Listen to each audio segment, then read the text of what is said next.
Hello, everyone. We want to welcome you to the 2019 Gallup Learning Series.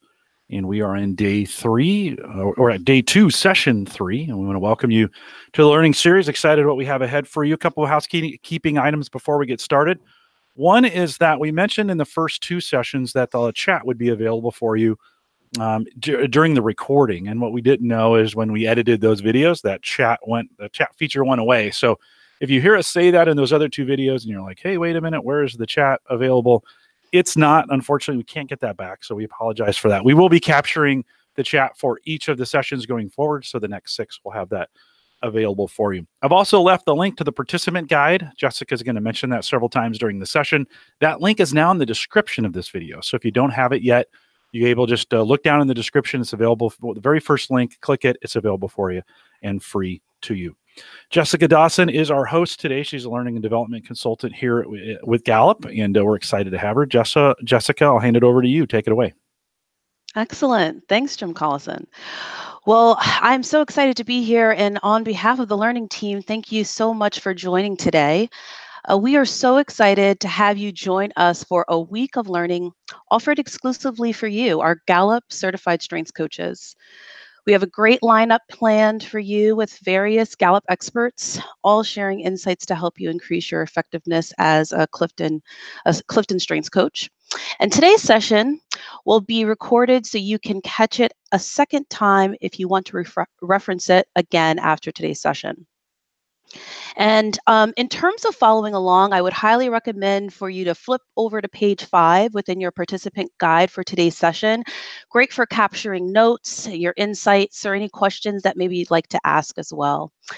This session has been approved by ICF for 1 core competency hour for those who attend the session live, and I will be sure to provide some more information about obtaining those credits at the end of the session today.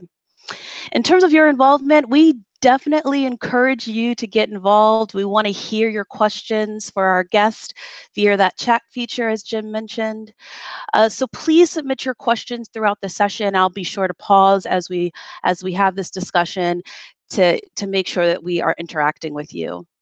Today's guest is Dr. Jim Harter, Chief Scientist of Workplace here at Gallup.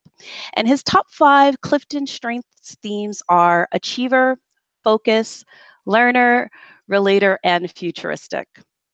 Dr. Harter is the Chief Scientist of Workplace Management and Well-Being for Gallup's Workplace Management Practice. And he is a co-author of the New York Times bestseller, 12, The Elements of Great Managing, an exploration of the 12 crucial elements for creating and harnessing employee engagement. Dr. Harter is the primary researcher and author of the first large-scale multi-organization study to investigate the relationships between work unit employee engagement and business results. Updated periodically, this study currently covers 82,000 business units and includes 1.8 million employees in 238 organizations across 49 industries and in 73 countries. So his work has appeared in many publications, including Harvard Business Review, the New York Times, the Wall Street Journal, Fast Company, and Time Magazine, and also in academic articles and book chapters. Dr. Harter received his doctorate in psychological and cultural studies in quantitative and qualitative methods from the University of Nebraska-Lincoln, and he has served as an adjunct faculty member at UNL and as an associate professor at the University of Nebraska at Omaha. So in terms of our focus of today, Dr. Harter is here today to share his insights about the importance of managers and what we as coaches need to know as we coach them. So I want to just take a moment and thank you, Dr. Jim Harter. We're really looking forward to hearing your insights today, and we want to give you a big welcome from the coaching community. Thank you, Jessica. Great to be with you all. Look forward to the discussion. Excellent. So as we get things kicked off here, let's start by just talking about managers, right? So talk to us a little bit about why managers are so important in organizations, and what is the unique role that they play? Well, probably my favorite topic. I think managers are so important to organizations because they're the bridge between strategy and execution. And if that role isn't done right, organizations don't change their culture in the way that they want to. They don't engage employees in the way that they want to, and they don't reach the outcomes that they want to. And so, the role of managers is responsible for a lot of things. It's a very difficult job, and we'll kind of get into some of those details as we talk here. But they're responsible for motivating people, not easy to do, and responsible for executing the plan and thinking through how to adjust that plan in the moment to create outcomes. Businesses are changing all the time now, and they've got to be able to make decisions quickly with the available information, and they've got to figure out ways to collaborate and influence people, and so that's a lot. That's a lot that they're responsible for, and so there's a lot of weight on their shoulders. And I think the most important role in organizations in getting done what they want to get done. Absolutely, absolutely. So lots of I've heard managers a lot of times being described as a very messy job, and we talk about the difficulty of just being a manager, and many times we encounter managers who were promoted into the role as a result of being perhaps maybe the top individual contributor of their role. And so as we think about coaching maybe some of those first time managers, or even thinking about that transition, what are some of the challenges that are created when a manager steps into maybe that manager position for that first time? Well, I think, Jessica, as you mentioned, that for what seem to be equitable reasons, managers get into the role of manager oftentimes because they're successful in a previous non-managerial role, whether they're a really good salesperson or whether they're a great accountant or a great engineer or a great researcher. And there's not always good preparation and anticipation for what that next step is. So it seems equitable, and in many cases pay increases, and there's a lot of incentives to move to that level. Managers tend to have higher levels of autonomy. They tend to feel more involved in decision making when they get into the role. They have greater chances for collaboration. And they do as individual contributors too, but the collaboration bar kind of goes up. And they, of course, see opportunities in terms of career advancement that come with it. But on the other side of it, managers, surprisingly to many, have less clear expectations than the people they manage on average. That's a challenge. That's a big challenge to overcome, probably because of all the changes that are happening in the role and how organizations are changing so quickly nowadays. They have higher stress than the people they manage on average. They have lower physical well-being than the people they manage. And they're less likely, this will be really interesting to this group, probably less likely to focus on their strengths than the people they manage. And so those are all hurdles that we have to overcome if we're going to coach managers effectively. And one of the things I like to think about with the role of manager is that, and I think we'll talk about this a little bit later, but so some people see dealing with people as a messy job, right? There's a lot of these idiosyncrasies we have to deal with. Everybody's different, and we all can expose the positive side of that through strengths. But on the other hand, there's other people who just kind of naturally think of those individual differences as excitement. It gets them excited, and they look forward to it. And those differences are pretty big. Now, I'm not saying you can't overcome the first category. You can, and I think that's where strengths plays an important role. But the role of manager is tough, and I'm not sure everybody knows that when they get into it.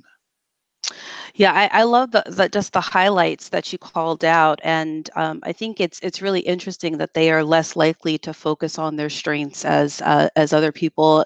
And it seems, and a lot of the managers that I coach also, there's a focus almost of how can I help my people get better? How can I understand the strength of my people better, as opposed to that manager kind of looking inward within themselves?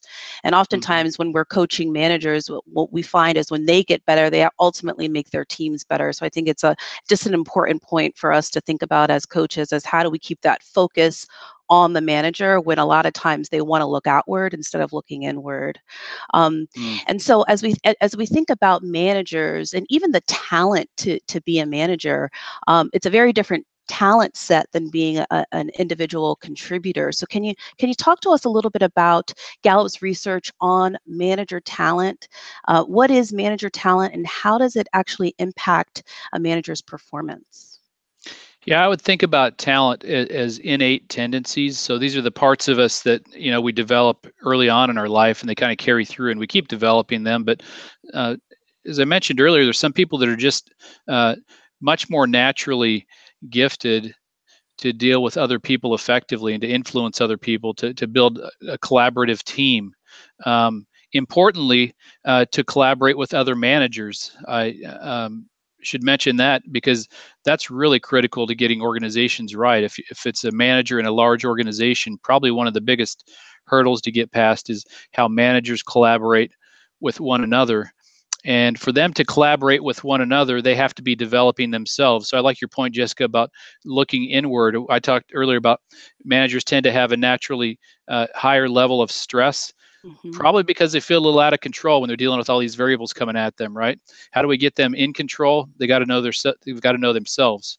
And so we've got to understand their talents to help them know themselves. But even from the get-go, organizations, so development's one side of it, that's half of it, developing them based on their strengths. The other half is really about who you pick for the role of manager and setting up an organizational system so that you do pick the right people to begin with the highest level of potential in that role. Not saying you can't develop people that don't have that really high potential. You can. We've seen that happen. And that's the tough job of coaching, I think. But there are people who are naturally good at integrating information to make good decisions for their team and for the organization. There are people who are naturally good at collaborating with a team, not only their team, but other managers, inspiring people. Some people are just much better at knowing individuals and inspiring them naturally. We all of us who have worked with a lot of managers in our careers have seen people who do that better than others. We're all aware of that. Now, if you're lucky, you may have had like 3 out of 10 in your life that had that. If you're less lucky, maybe there's only one you can remember. Hopefully, you've had at least one that that kind of resonates with you. But there's some people that we've all seen that they just pick it up quicker, like in any job. So it's a job that has very specific needs and that we need to take very seriously in terms of those natural abilities. Yeah, the stakes tend to be higher when you're coaching a manager for sure, and those stress levels a lot of times are higher. They're just have so many things going on, and I love the call out of the relationships, right? So the different relationships that really matter within the development of the person as a manager. So what is Gallup uncovering in terms of like the different relationships that matter, or the different relationships to even cultivate within the organization? I mean, obviously you have the relationship with your individual employee or the people that report directly into you, but what are some of those other relationships that really matter to making sure that a manager is successful? Well, I think a lot of times we focus first on the direct reports of the manager because that's how they multiply themselves through. Let's say the average team has 10 people, and our database would suggest that about 10. But team size varies a lot, but they multiply their influence through the team that they manage. But they also multiply their influence to the organization in terms of how they connect with other managers to get work done. I think that's overlooked a lot. I think a lot of times there's discussion about managing up, important, of course, but managing sideways is extremely important because how managers across departments, across teams work together or not says a lot about it's kind of a reflection of whether they feel connected to a larger mission or purpose, how they feel about the overall organization. And it has a lot to do with how they are managed. I think a lot of times we forget about the development of the manager themselves and how they are managed, because that then cascades to the people that they manage directly. As I mentioned earlier, and I want to state this again, if managers feel that they're developing, they're more likely to think more broadly about the organization and what their influence can be on the overall organization, and more likely to cooperate with other managers in a way that's functional. So managers can develop teams that are engaged. Sometimes those teams can be a bit dysfunctional if they're siloed, right?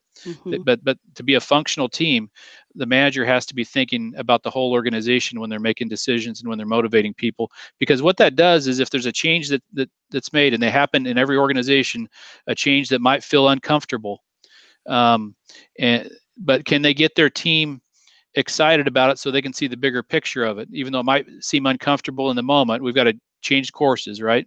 But what's the reason we're changing course? They've got to translate that, and also cooperate with other managers so that they're translating effectively too, so that when your coworkers are working with other teams, that they're working together and not thinking us versus them. And the reason I say that is, we have a natural tendency as human beings to think tribal.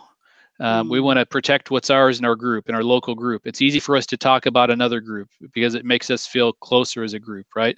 Managers have the difficult task of having to bridge that natural kind of human tendency by helping people feel they're connected to something bigger.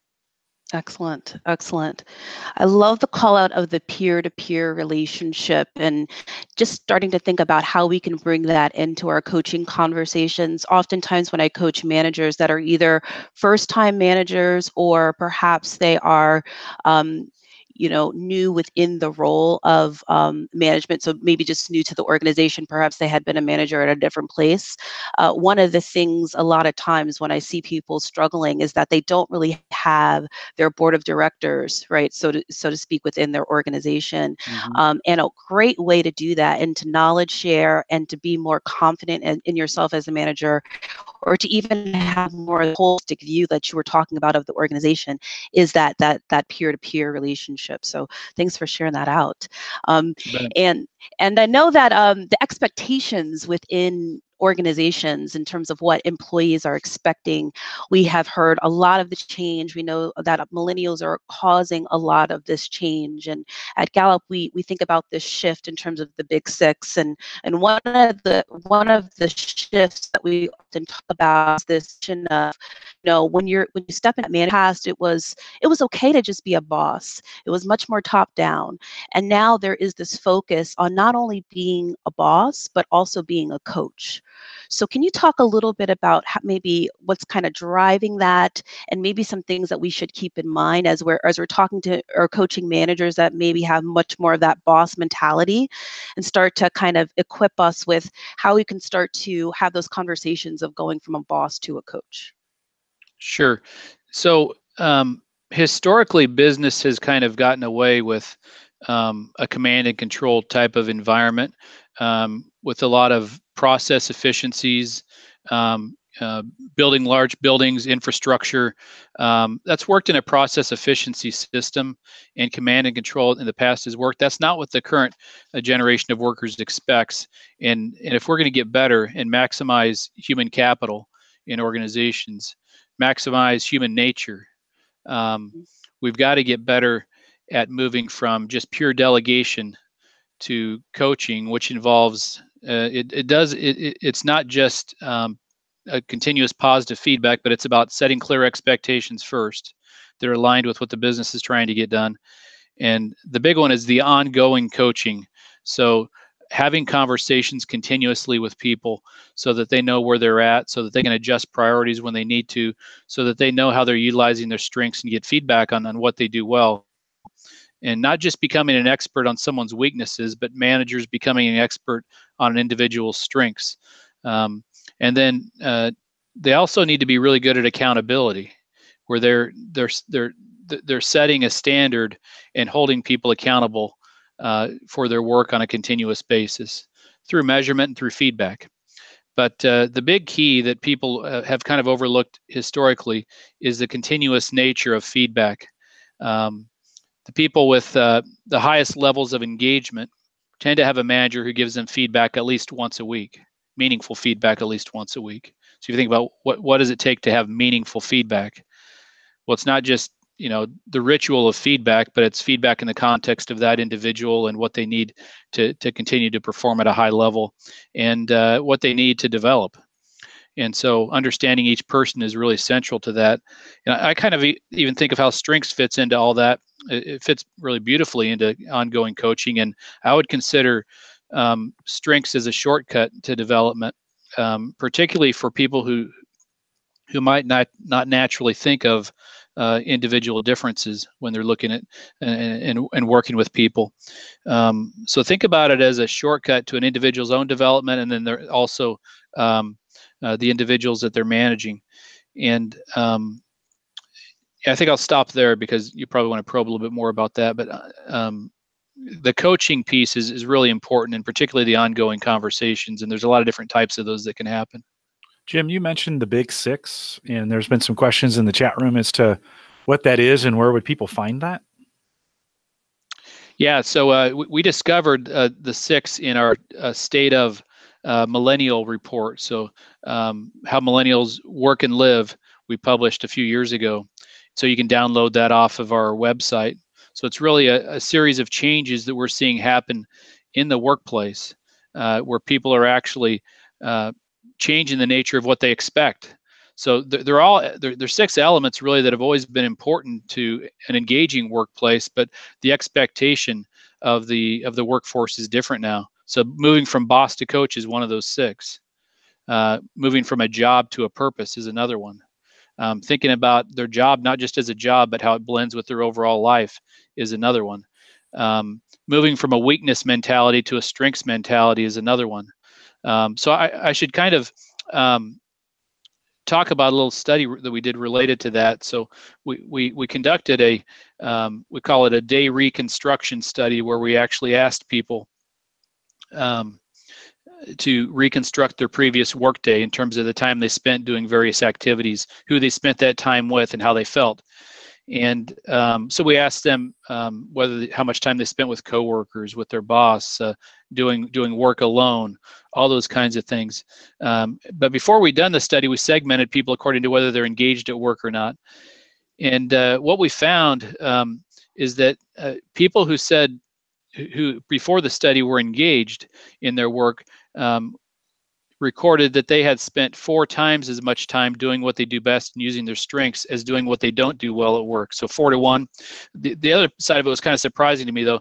For those who were actively disengaged, there was an equal balance of 1 to 1, doing what they don't do best and using their strengths. And I find that interesting because a lot of people might think, out of the gate, well, I've just got to balance out, a strengths approach with a weakness approach. Not that we don't need to correct people, we still need to do that, but that happens best if we build trust first. And strengths is a vehicle to build trust. It's for managers to build trust so that they can have those open conversations and still have those corrections done in a functional way so that people absorb them. So balance isn't enough. And so that's where I think strengths comes into management. But that's definitely one of the big 6, and we can drill down into all those 6 in quite a bit of detail. The first one really is moving from a job to purpose, though. There people are looking to see how their work connects to something much bigger. Jessica, I'm going to let you continue. Jim, I should highlight, we're going to have you back on Called to Coach. And I think we've got you scheduled for March 15th. And we're going to be able to dig in a little bit more. We've got a lot to cover, and there's a lot of things to say on these. And so if you're kind of wondering, like, wow, this is so great, I can't get enough of it. If we've missed things today, you might want to get in our Called to Coach series. You can download that you can watch it on YouTube, or you can create it as a podcast or listen to it as a podcast. And so we have more things coming. Jessica, I'll throw it back to you because we definitely want to get through some of this material. Excellent. Well, one of the things that you said, talked about, Jim, was the continuous levels of feedback, and you said that we could drill down into that. So I think that maybe we can just take the conversation there a little bit. Can you talk a little bit more, even expand on ongoing conversations, or even the ongoing coaching that would happen in between setting those expectations and creating accountability? What that typically looks like, maybe even the modes that we can think about, kind of equipping our clients with, and even the frequency as well.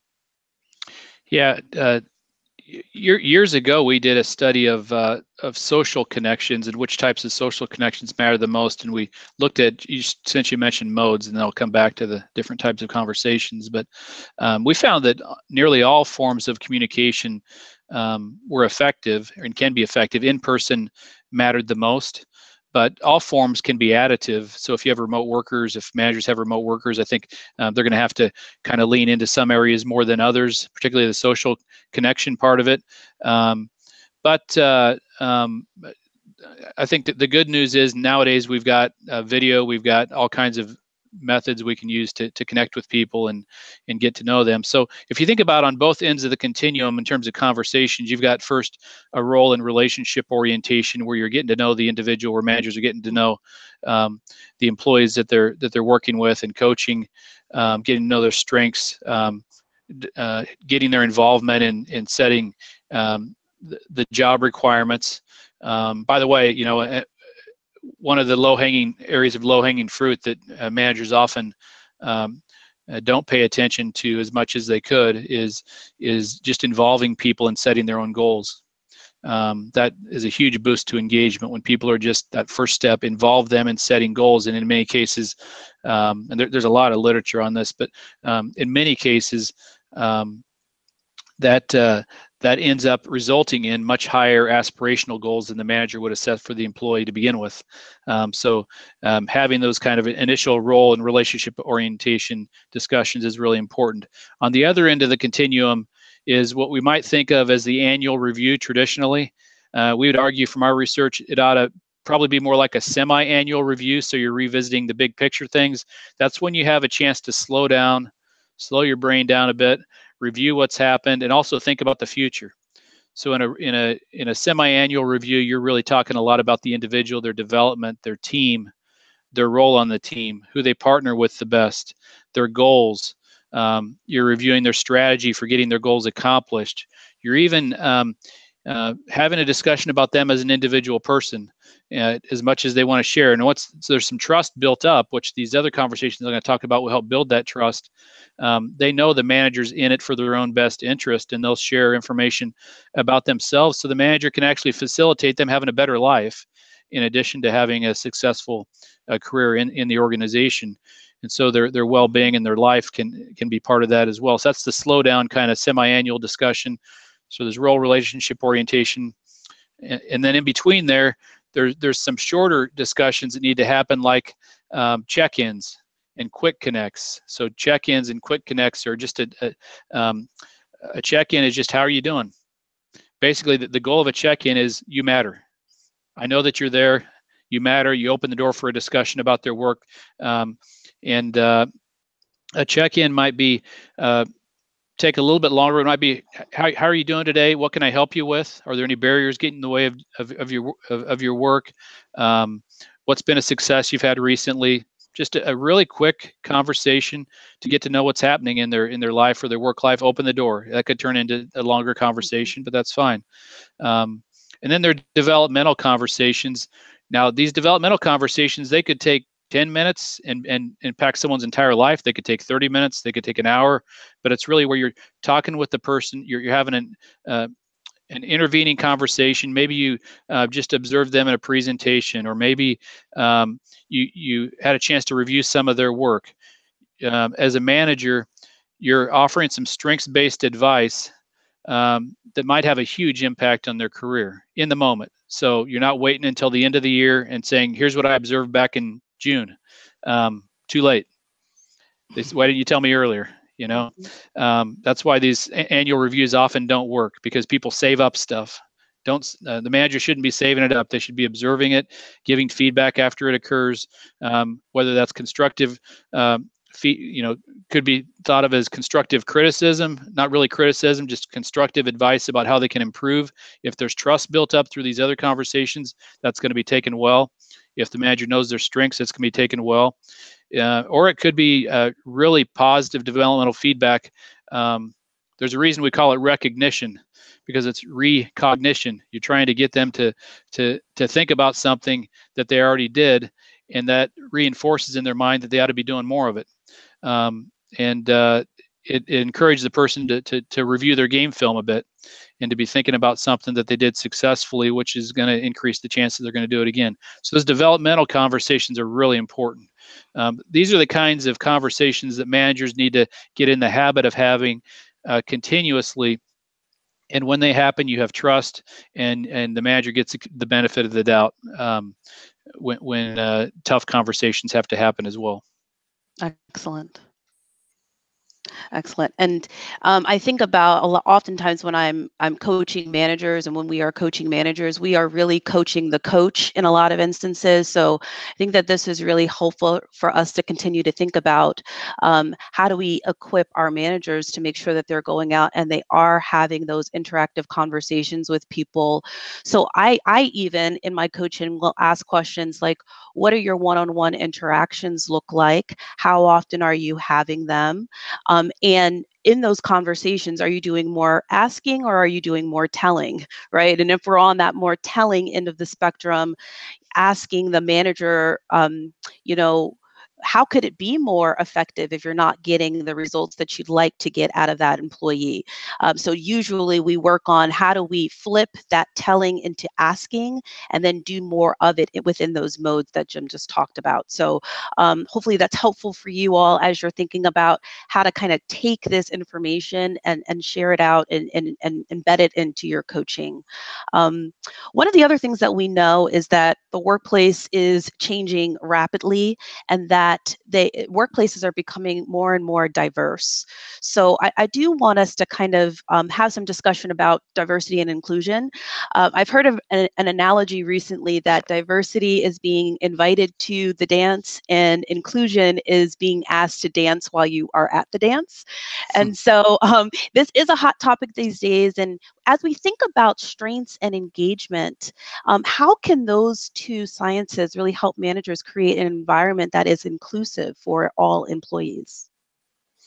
Well, Jessica, I think our earlier conversation about ongoing conversations fits in perfectly here, because that's I would think of diversity and inclusion as not being an event. It's actually it has to be continuous if it's going to be done right.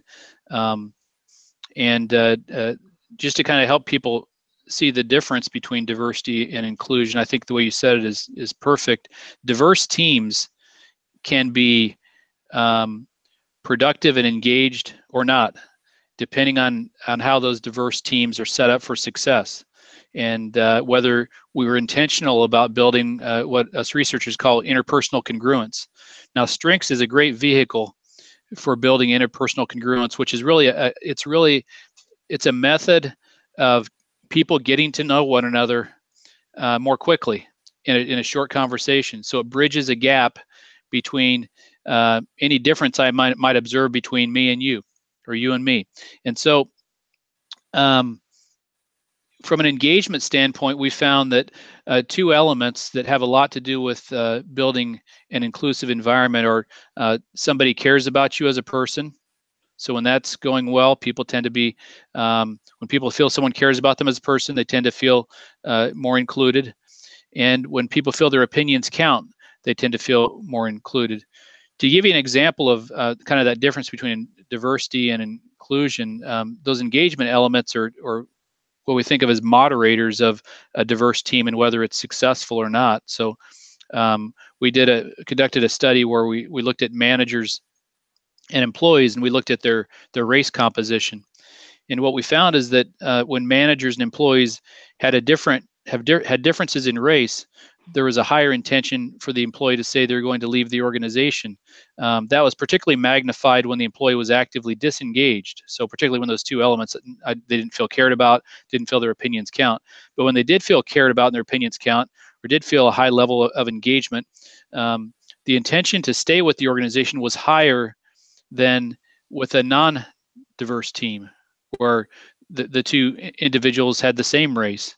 And so what that says, and this was also found in other academic research that it has been published. That study I just cited was also published, where productivity actually was higher with a combination of diversity and high interpersonal congruence or inclusiveness. And so diversity has a business advantage if you get the environment right.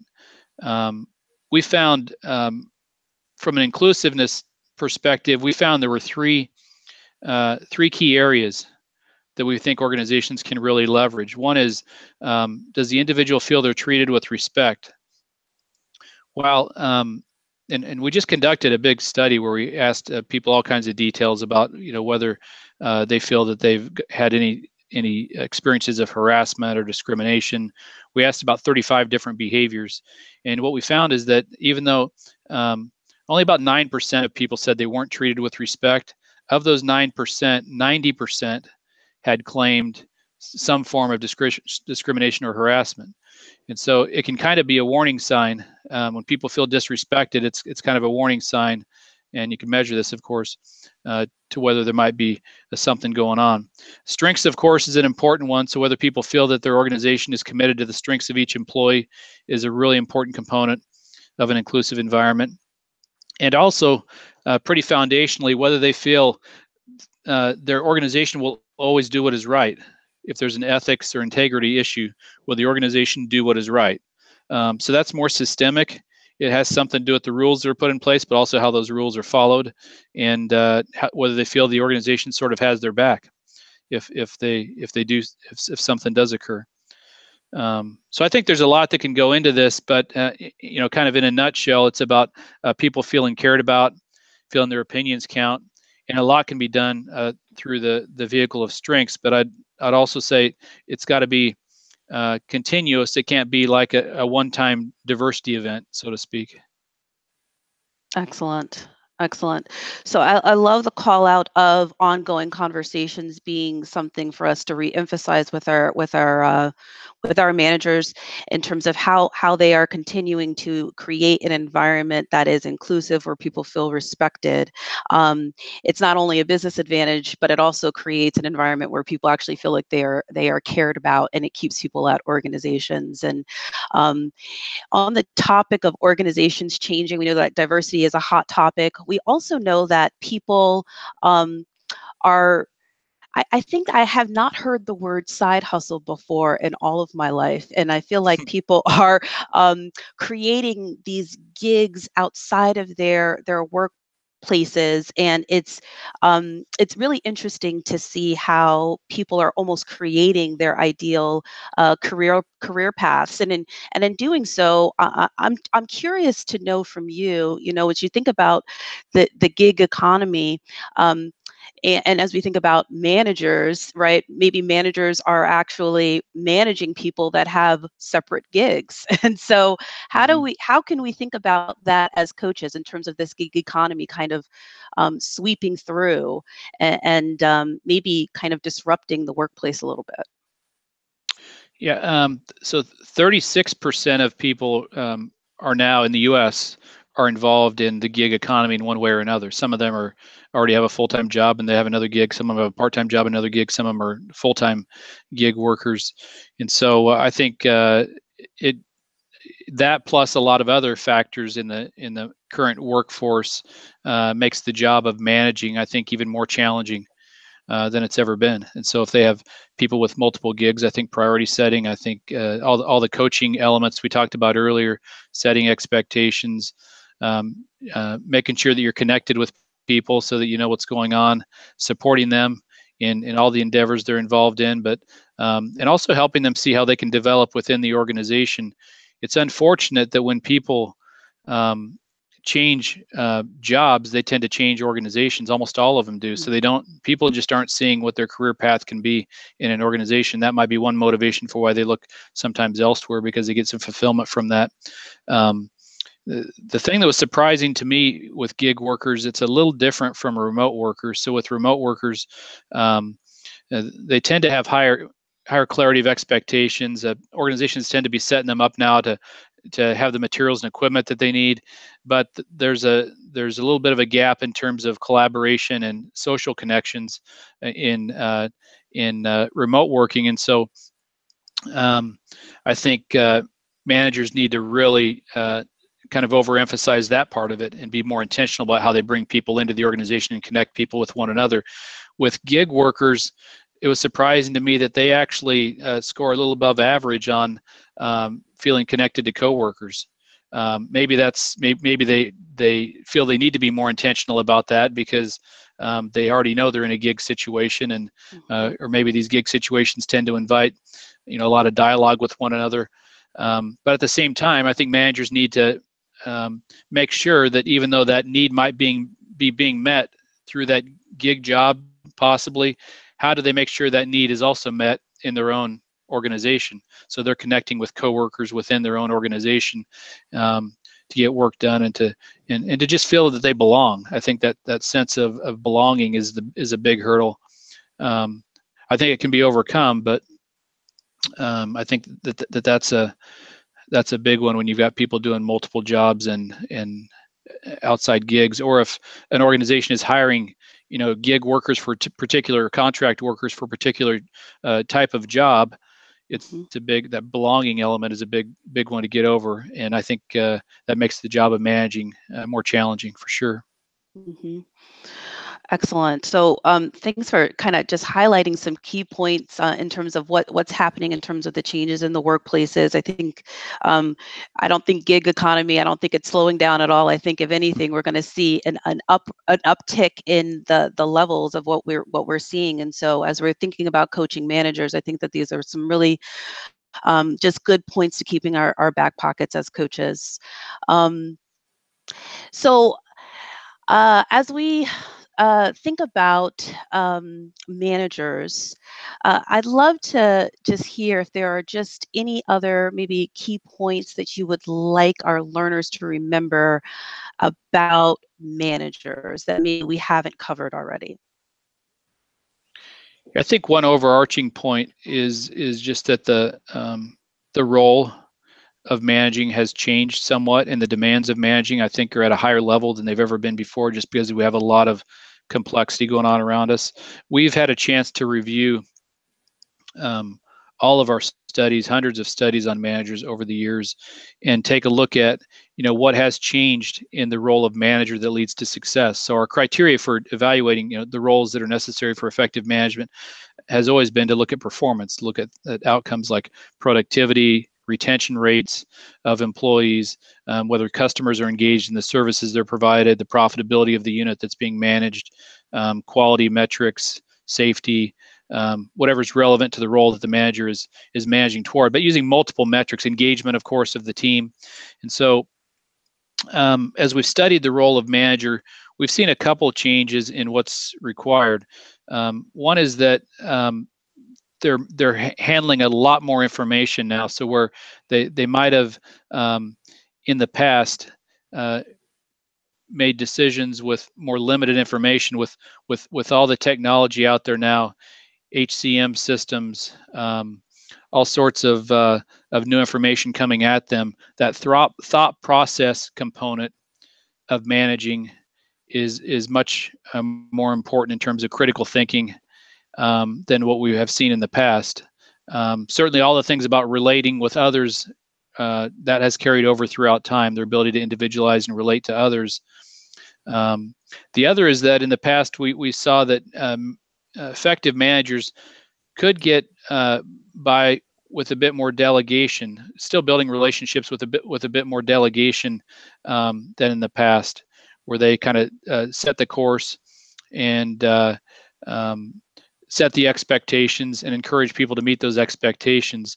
A big change we're seeing now in effective managing is that it's much more collaborative. I kind of alluded to that in terms of involving people in goal setting, but setting objectives to be effective is a much more collaborative process than what we saw in the past, where people would come into a job and expect to be told what to do and carry out execute that and carry out that mission. That collaborative component is much more important. And I think both of those two elements, critical thinking and collaboration, can really be benefited by strengths-based coaching.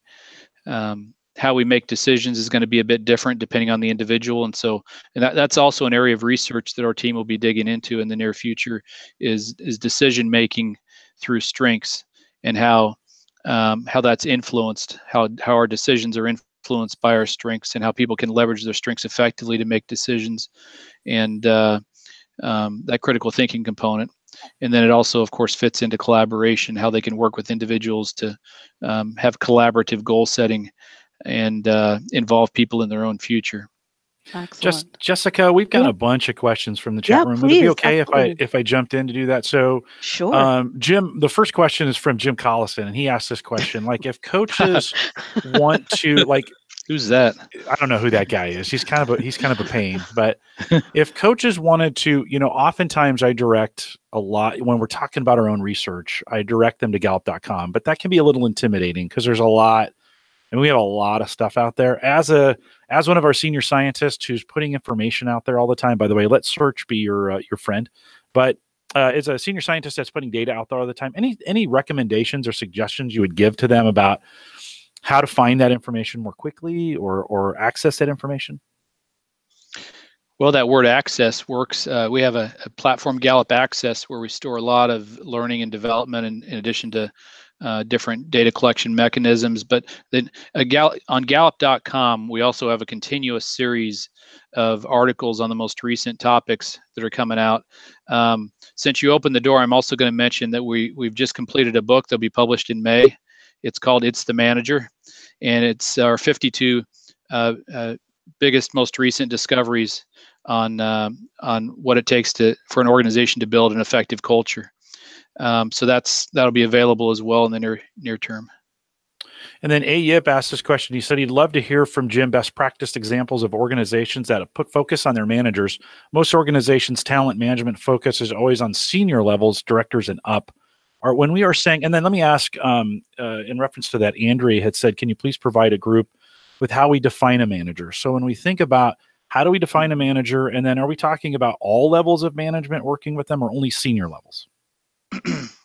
Yeah, those are great questions. So when I think of manager, I think about an individual who manages a team, so at the front line. But it's the manager really goes to all levels. So if you're a manager of managers, then of course managing that team of managers is really important. Different requirements, of course, but still these basics we've been talking about carry over to all levels of management. Whether it's an executive and the team that they directly manage, they still have the same basic needs. They need to know what's expected of them. They need continual coaching, and they need accountability. And so those three elements of performance development are essential really at all levels. So what I'm thinking about when I say manager, I'm talking about the individual who manages a team at a local level. Now at a high level, there's of course an important cascade because upper level leaders can't on their own influence everybody in the organization. They rely on their reputation through the people they directly manage. How do they build that reputation? They coach the people that they directly manage effectively, which then builds their reputation. And as those leaders or managers of managers are developing, they're then more cooperative with people across the line. So it's really important at all levels. But when I was referring to manager, I was thinking about an individual and the direct people that they manage. Janelle asks this question. She says, is there a study that Gallup has done about the stress of managers? Just wondering about diving into specific stats. Have we looked at stress? Yeah, managers unfortunately have higher levels of stress than the people they manage directly. And so that's a big one to overcome. And I think it has a lot to do with all the with where managers are at. So if we're not talking about executive management, we're talking about either middle management or frontline management. They're absorbing all the changes that are happening in the organization, and they've got to translate that. So there's a couple things happening. There are a lot of variables that they've got to, not only their own team, but also the strategy they've got to implement. But then you also have to think about the fact we mentioned earlier that not everybody who got into management is naturally gifted at it. And so that's why coaching is so important to many of these organizations. Can't just switch out every one of their managers, right? They've got to develop the ones that they have. And so you can reduce that stress level if you help people have some autonomy over who they are first, be comfortable with who they are and how they can utilize who they are naturally to affect the outcomes they're trying to get to. So yeah, we've got some data on that. Well, by the way, we'll be publishing a series of studies this year on the manager experience. Many of you have heard about the employee experience. you can't get the employee experience right unless you get the manager experience right. And so we'll be diving into the experience of the managers, but both day to day and their overall impressions of their role from their perspective. I would say if you want to stay close to us, Jim mentioned the book a little bit earlier. We threw that link in the chat room. Itsthemanager.com is available now. You can go out and sign up to get pre-notification. And Jim, I think we recorded some videos with you that folks can kind of take a journey through this. Is that right? If they sign up today for that? Yeah, there are 5 sections really. So 52 discoveries grouped into 5 sections, and we took a look at each one of those and tried to highlight some of the key findings in those videos.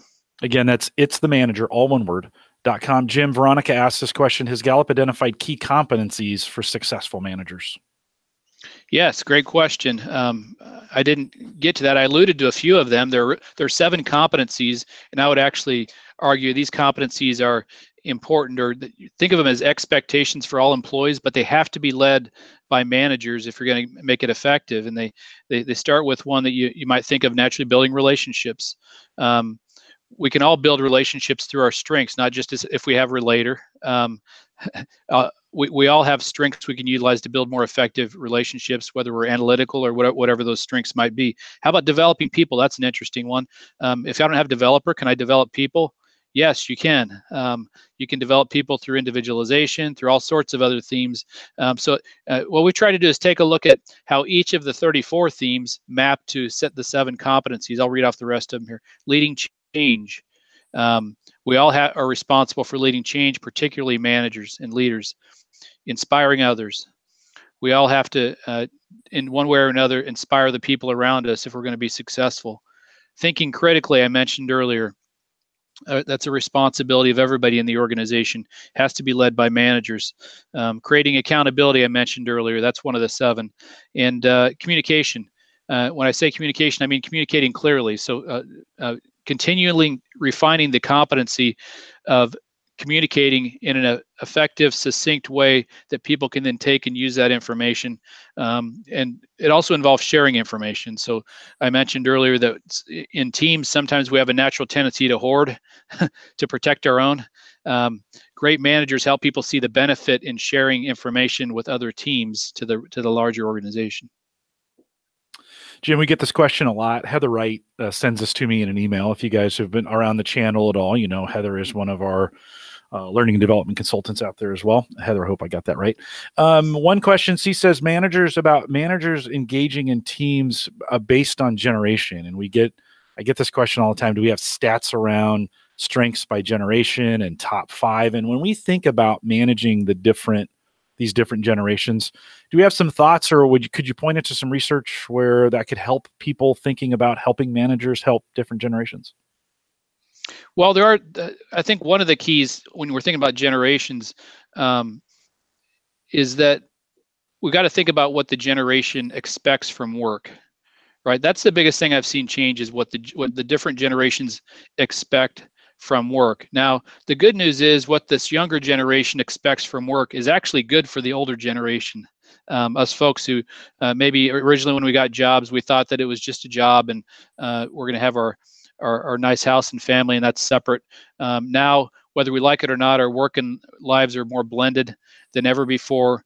And if we don't enjoy our work and if we don't have a purpose connected to our work, then we're really missing out on something, particularly as we get older and we think about what we're going to do next.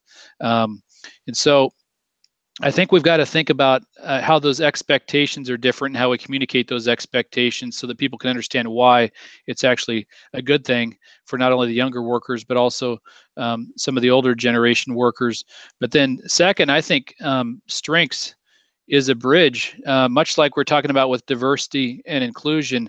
It's a bridge to understanding individuals across generations who might just start categorizing people according to their generation. You know, a lot of us use language like the millennials think this. So the millennials might say, well, the older people think this.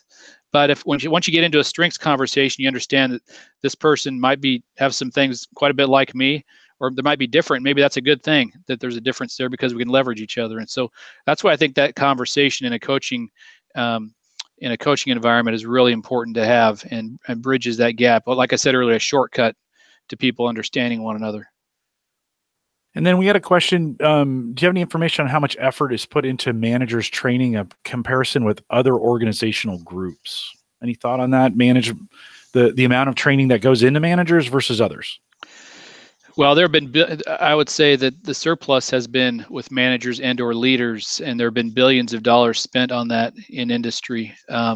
Unfortunately, most people still say they're not developing. So I think one of the missing components to effective training historically has been that there hasn't been a strengths-based component where training happens through the individual. We're trying to train people through a cookie cutter type of approach in all different forms. We might list off 50 competencies, and you've got to try to be good at all of them. And we all have to try to be experts on those competencies. Well, a strengths-based approach would say, let's first understand who the person is. Let's understand their natural abilities, and then let's move from that to the competency. And like I said earlier, even a competency like developer, which may seem like, gosh, that's going to be tough because I don't have developer. Well, it actually isn't if you start with what you have.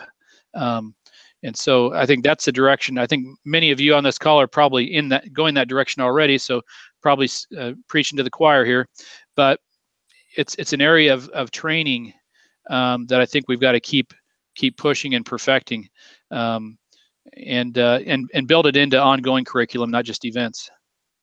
Jessica, we have more questions than we're able to handle at this point, and we're coming close here to the end of our time. And but there's been some great questions. You guys have sent them in via chat. Just a reminder, we will have a series coming up this spring. So spring of 2019, Research for Coaches.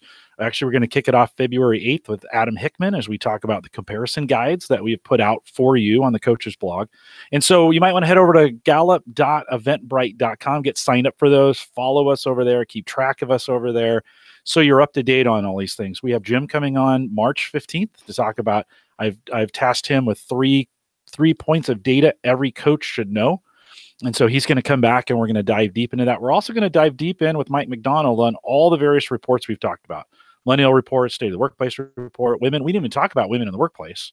And so we've got a lot, including performance management. We got a lot of things. Jim, how are you even alive after all this work? Like you got to, let's see your hands. You haven't worked your fingers to the bone, have you?